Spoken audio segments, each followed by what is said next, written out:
नमस्कार, माझे नाव वैभवी सुनील माळी. इयत्ता तिसरी. माझ्या शाळेचे नाव जिल्हा परिषद मराठी मुलींची कन्या शाळा लोहार. दीनदलितांच्या उद्धारी केले जीवनाचे रान. भारतीय राज्यघटनेचे शिल्पकार ते लिहिले भारतीय केले चौदार तळ्याचे सत्याग्रह. मनुस्मृतीचे केले दहन. अशा महामानवाला डॉक्टर बाबासाहेब आंबेडकरांना करते मी नमन.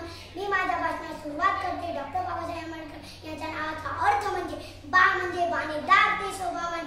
बा म्हणजे बारकाईने अभ्यास करणारे. सा म्हणजे साधक ते बौद्ध धर्माचे. हे म्हणजे हेतू ज्यांच्या सर्वसामान्यांचा विकासाचा.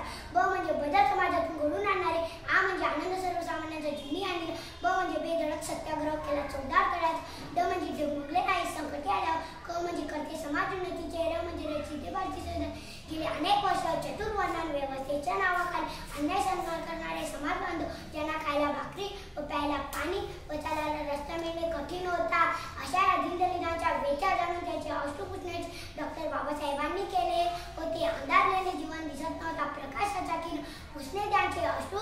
ज्यांना दीनदलितांना नवसंजीवन अवतारलेला एक महामानव डॉक्टर बाबासाहेब यांचे नाव.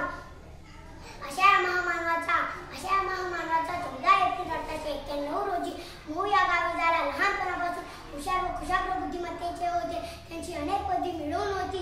मला माणसाच्या सहपेक्षा पुस्तकाचा सहवास अधिक आवडतो. शिक्षण हे वाघिणीची दूध आहे. दूध जो पितो तो वाघासारखा बुलबुल्याशिवाय राहत नाही. माणसाने जन्म बरीच सारी शिकायचे मनात आले नाही तरीही वेगासारख्याच कळेला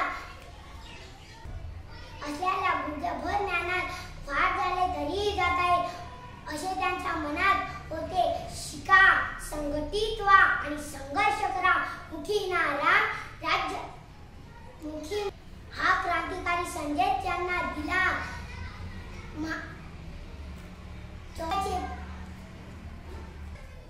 चौदार